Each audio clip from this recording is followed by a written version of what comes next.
Dear students, आज हमारा topic है लास्ट के 1 मंथ में कोर्स कैसे रिवाइज करें हम सीए फाउंडेशन का। सीए फाउंडेशन नवंबर 2020 एग्जाम में लगभग 1 महीना बचा है। यदि हम एग्जैक्ट डेज में निकालें तो 32 डेज हमारे पास हैं अभी भी। तो 32 डेज को यदि हम 4 पेपर्स में डिवाइड कर देते हैं तो हमारे पास हर सब्जेक्ट को पढ़ने के लिए 8 दिन का टाइम है। 8 दिन में हम 2 बार रिवीजन करेंगे। कैसे? एक पहला रिवीजन हम करेंगे 5 डेज का और दूसरा रिवीजन करेंगे हम 3 डेज का। तो हम हर पेपर को 2-2 बार रिवीजन कर सकते हैं, इतना सफिशिएंट टाइम हमारे पास है। और 2 बार जब हम रिवीजन करें तो दोनों बार हम उसका मॉक पेपर भी दें। क्यों? क्योंकि रिवीजन करने के बाद मॉक पेपर देने से हमें लिखने की प्रैक्टिस भी हो जाती है और हमारा कॉन्फिडेंस भी अप आ जाता है। जब मॉक पेपर का रिजल्ट आता है तो हमें लगता है नहीं, हमारे मार्क्स अच्छे आए हैं, हम आराम से पास हो जाएंगे। इसलिए 2 बार रिवीजन करें और 2 मॉक पेपर दें।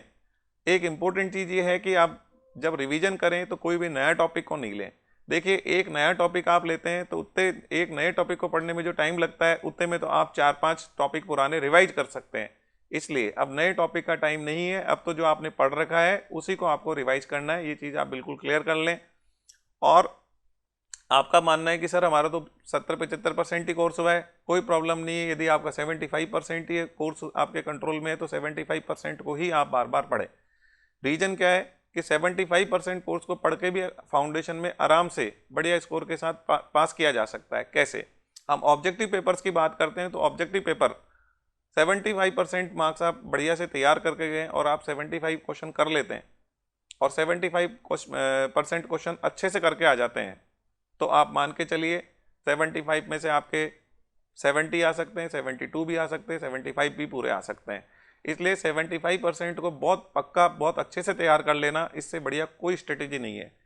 बजाय कि आप पूरा 100% करने की कोशिश करेंगे तो जिन बच्चों का कोर्स अभी मान लो 25% वो नहीं कर पाए कवर, तो उनको यदि वो 25% को कवर करने की कोशिश करेंगे तो 75% पे भी कमांड नहीं बना पाएंगे और 25% तो बिल्कुल नया था तो उस पर तो कमांड वैसे ही नहीं बना पाएंगे। तो इस तरीके से दोनों साइड से लॉस होगा। इसलिए ये एडवाइजेबल है कि कोई भी नया टॉपिक ना पढ़े।